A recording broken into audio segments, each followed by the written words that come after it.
The morning of May 18, 1927, began like any other spring day in the rural community of Bath Township, Michigan.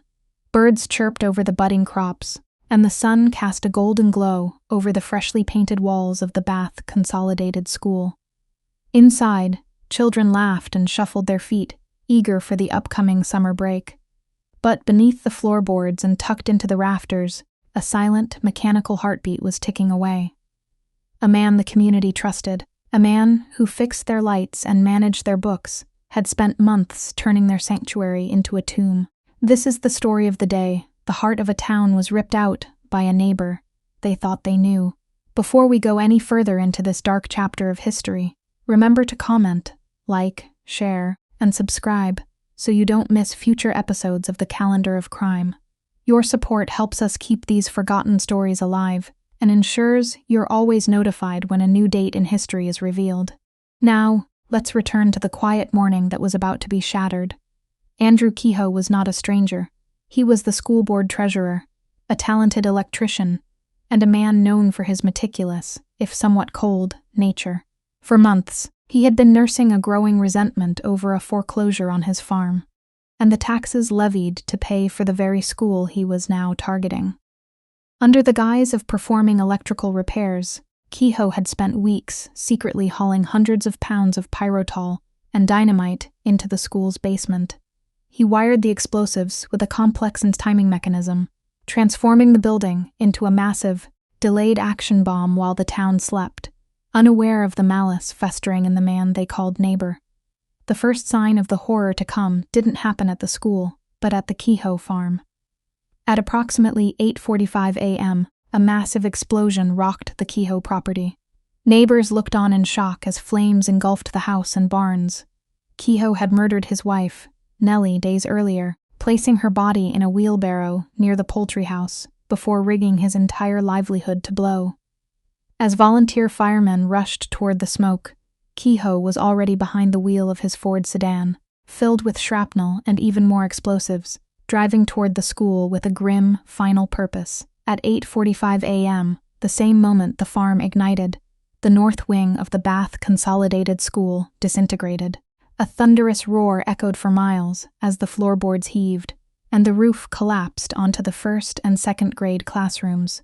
The air was instantly filled with a thick, choking cloud of plaster dust and the screams of trapped children. Parents working in nearby fields dropped their tools and ran toward the wreckage, their hearts sinking as they saw the pile of bricks and twisted timber where their children had been learning their lessons just moments before. The scene at the school was one of pure, unadulterated chaos. Men and women dug through the debris with their bare hands, their fingers bleeding as they tossed aside heavy stones to reach the small voices crying out from beneath the rubble. The local hardware store was emptied of picks and shovels as the entire town descended upon the ruins. Amidst the dust and despair, there was a glimmer of hope as some children were pulled out alive. But the sheer scale of the destruction made it clear that many would never go home again. Just as the rescue efforts were reaching a fever pitch, Andrew Kehoe pulled his car up to the edge of the school grounds.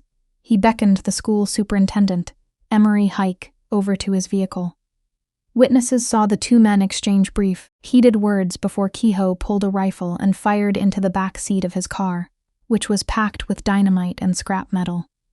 The resulting explosion was so violent it killed Kehoe, Hike, and several bystanders, including a young boy who had survived the initial school blast, only to be struck down by the shrapnel of the car bomb.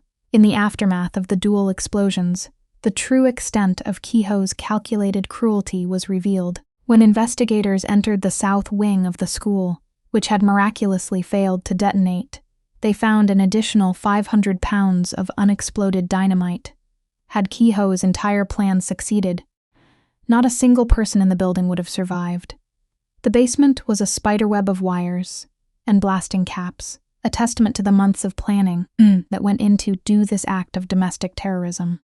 The town of Bath became a place of mourning. The local drugstore was turned into a makeshift morgue, where rows of small bodies were laid out for identification. In the days that followed, the community held funeral after funeral, the sound of church bells ringing out across the Michigan countryside in a continuous, somber toll. The tragedy drew national attention, with even President Calvin Coolidge sending a message of sympathy. But for the families of Bath, the world had ended on that May morning. Andrew Kehoe left behind a final, chilling message. Investigators found a sign stenciled and wired to his farm's fence that read, "Criminals are made, not born." It was a cold attempt to justify his actions, blaming the world for his own descent into madness and murder. This message has haunted historians for decades, serving as a grim reminder of how perceived grievances can be twisted into unthinkable acts of violence against the most innocent members of society.